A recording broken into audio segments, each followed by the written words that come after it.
Ma asabaka min hasanatin famin Allah wa ma asabaka min sayyi'atin famin nafsik. An-Nisa 79. Kita sering mendengar bahwa apabila kita mendapat musibah, itu adalah ketentuan Allah. Bisa jadi musibah itu adalah ujian atau musibah. Keduanya ditentukan Allah. Jika demikian, bagaimana dengan penjelasan ayat di atas bahwa yang menyatakan bahwa musibah itu datangnya dari diri kita sendiri? Pertama, apa itu musibah? Itu dulu. Kalau definisinya sudah paham, kita bisa mengerti, baru jadi baik dalam prakteknya. Quran surah kedua Al-Baqarah ayat 156, paling kiri sebelah atas. Alladzina idza asabathum musibah qalu inna lillahi wa inna ilaihi raji'un. Musibah berasal dari kata asaba yusibu, isabatan wa musibatan. Segala yang menimpa, yang dialami, di setiap yang menimpa kita itu musibah. Setiap yang menimpa, baik ataupun buruk. Makanya ketika hujan turun mengenai kita atau perangkat hidup kita, ada doa dari Nabi singkat, Allahumma sayyiban nafi'an. Sayyiban seakar dengan kata musibah. Asaba yusibu sayyibah, menimpa dengan cepat, tak tak tak tak tak tak gitu. Sayyiban. Di asal kata musibah itu yang kita alami semua, yang terasa terlihat baik, menyenangkan, atau yang terlihat tampak seperti tidak menyenangkan. Maaf, meninggal musibah, terlihat seperti tidak menyenangkan. Maaf, lahir musibah, terlihat seperti menyenangkan. Naik kedudukan musibah, turun kedudukan musibah. Saya pun ketemu antum sekarang musibah buat saya. Betul, saya sedang menimpa keadaan saya sekarang itu musibah. Antum ketemu saya musibah. Setiap yang kita alami. Di kalau musibah itu terlihat baik, maka menyikapinya dengan syukur. Musibah terlihat tidak menyenangkan, maka cara menyikapinya dengan sabar. Ketentuan musibah yang pertama adalah semua yang bersumber dari Allah itu baik ketentuannya. Awas, semua yang bersumber dari Allah itu baik ketentuannya. Cuman saat kita terima, pandangan kita kadang-kadang melihatnya ada terlihat menyenangkan, ada terlihat yang tidak seperti menyenangkan. Maka rumusnya adalah ketika antum melihat sesuatu yang menyenangkan, maka muncul rumus syukur di sini. La in syakartum la azidannakum. Ketika antum melihat seperti yang tidak menyenangkan, maka di sini kemudian teman-teman sekalian sabar berlaku di sini. Bagaimana cara sabarnya? Pertama Quran surah kedua ayat 216, paling kiri sebelah atas. Kutiba alaikumul qitalu wa huwa kurhul lakum. Perangi perasaan kita. Ini ayat turun tentang jihad. Tapi bukan karena jihadnya, karena perasaan yang bergolak.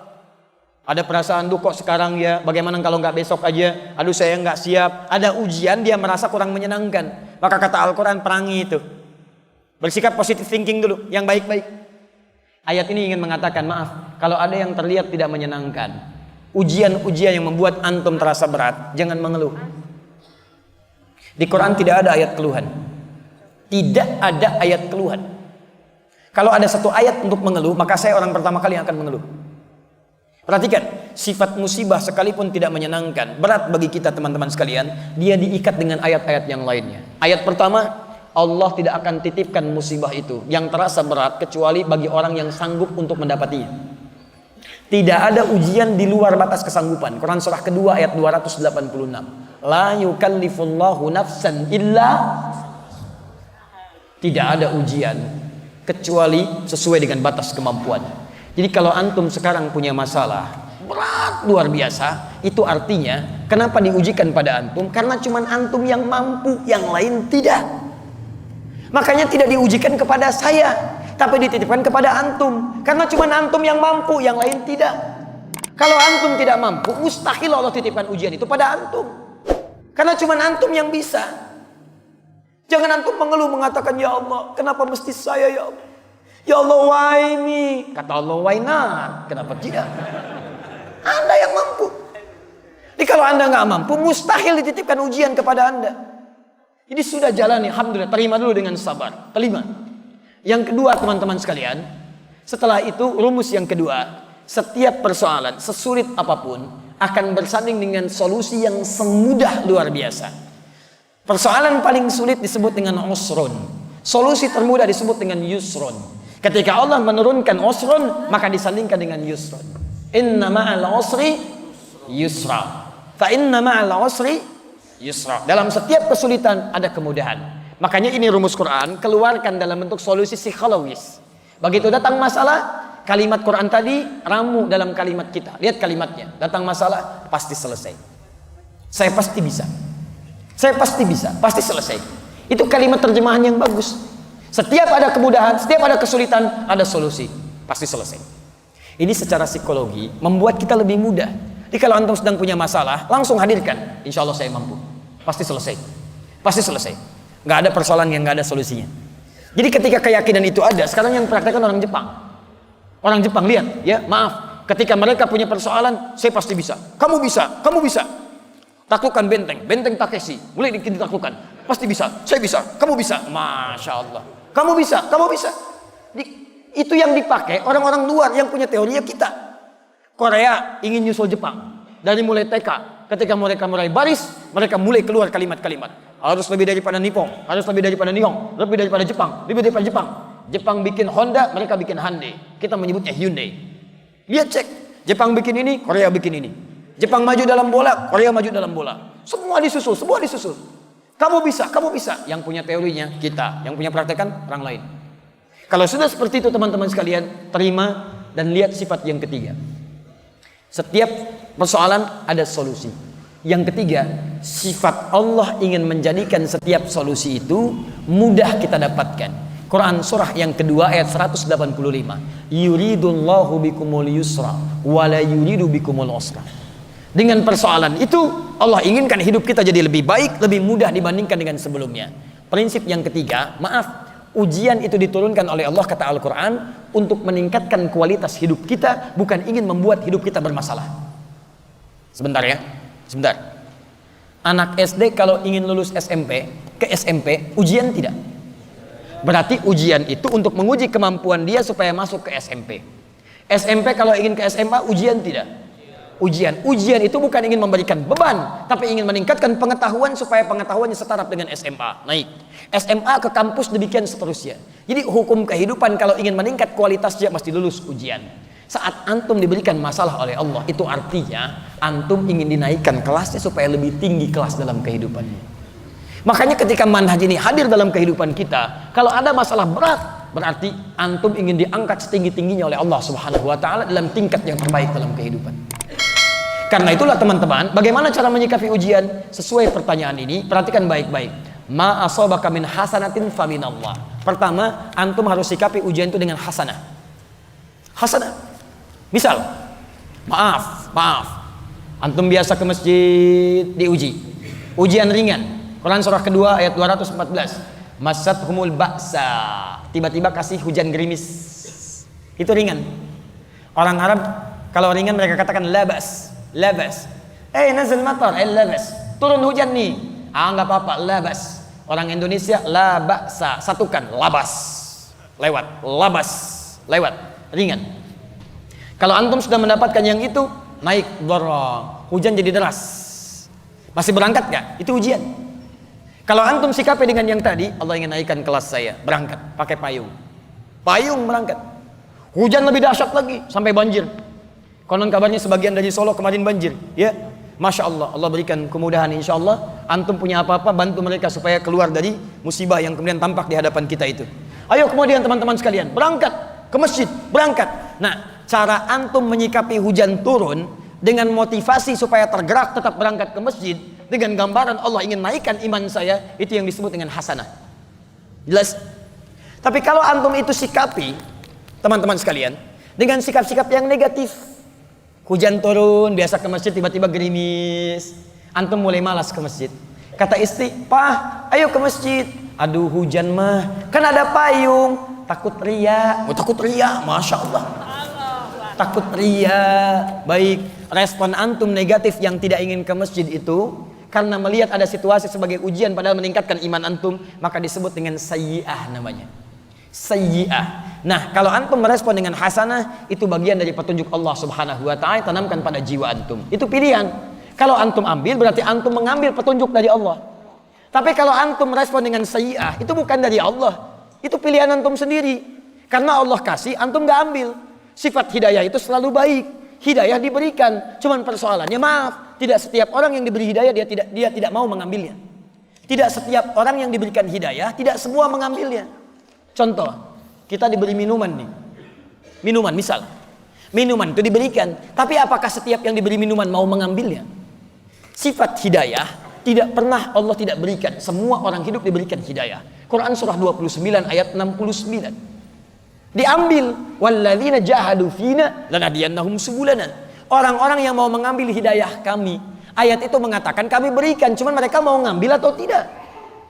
Alhamdulillah. Masalahnya ketika diberikan, banyak orang yang tidak mau ngambil. Hidayah datang lewat telinga, dengar azan, Allahu Akbar, Allahu Akbar. Kok telinga antum bisa dengar azan? Artinya antum diberi hidayah. Tapi apakah setiap yang dengar azan mau ke masjid? Belum tentu. Nih, antum lewat tuh, banyak orang lewat ke masjid dari mulai subuh. Pertanyaannya, kok bisa lewatnya depan sini? Padahal bisa lewat di depan tempat yang lain. Kok kenapa antum diperjalankan bisa lewat masjid? Itu hidayah lewat mata.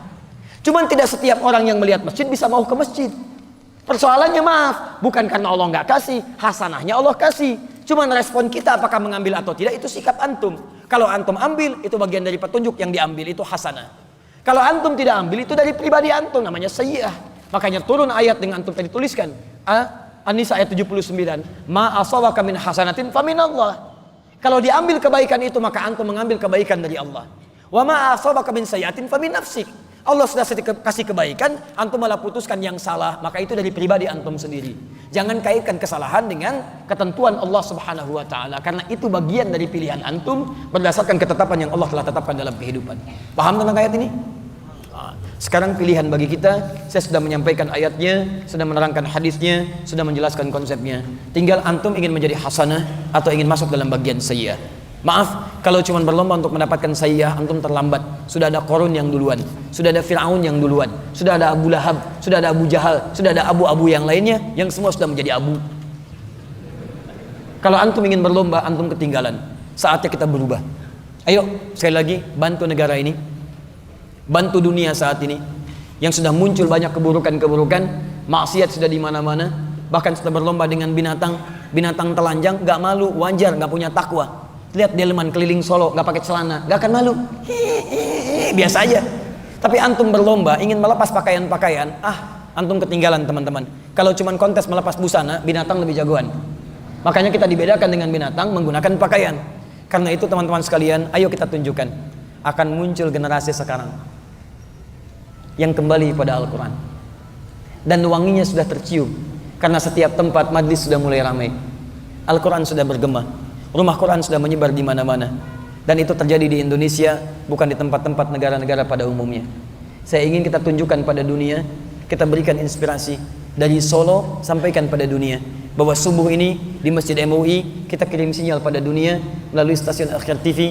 Mulai hari ini kita akan kembali pada nilai Al-Quran. Kita bantu bangsa kita untuk berubah dengan menerapkan nilai Quran dalam kehidupan kita.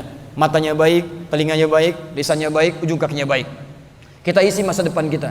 Ke depan mesti ada presiden yang ahli Quran, gubernur yang ahli Quran, pengusaha ahli Quran, dia diplomat ahli Quran, militer ahli Quran. Terapkan dalam kehidupan. Yang dengan itu semua insya Allah, maka negeri ini akan menjadi negeri baldatun thayyibatun warabun ghafur, dan kemudian akan dicapai seperti Allah pernah berikan rahmatnya, seperti kita pernah dapatkan di masa-masa yang lalu. Teman-teman, bangun dari mimpi. Selesai tidur kita. Kita mesti bangun.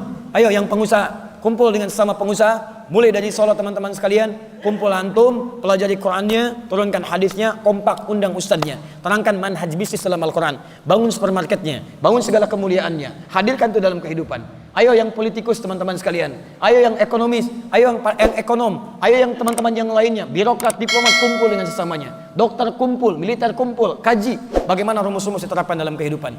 Demi Allah saya katakan, demi Allah saya yakinkan, jika niat kita mulai bentangkan sekarang, kita akan tuai, kita akan panen hasil itu di masa-masa depan berikutnya. Siap insya Allah? Siap insya Allah? Teman-teman sekalian, saya undang antum tanggal 17 Desember, 2 pekan dari sekarang, kami akan ada momentum Hari Al-Quran di Masjid Istiqlal. Di situ kita akan ajarkan berkumpul dengan ahli Al-Quran.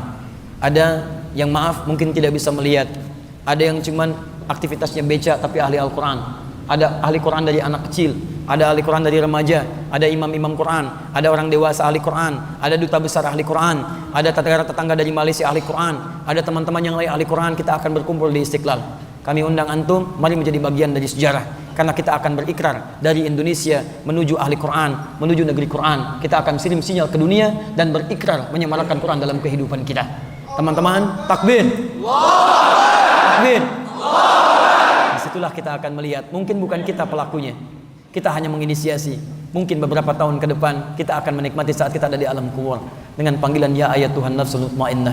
Pahala itu akan mengalir, surga itu akan dinanti. Kita berlomba, teman-teman yang lain sudah berjihad dengan jihad sesuai dengan kemampuannya, maka kita berjihad dengan kemampuan kita. Ayo berjihad dengan hartanya, berjihad dengan ilmunya, berjihad dengan tenaganya. Minimal kita berjihad membangkitkan negeri kita ini sehingga negeri kita ini bangun dari tidurnya jadi negeri yang baik, jadi negeri yang dominan dalam kehidupan kita insyaallah. Subhanakallahumma wa bihamdika asyhadu an la ilaha illa anta astaghfiruka wa atubu ilaik. Rabbana atina fid dunya hasanah fil akhirati hasanah wa qina adzabannar.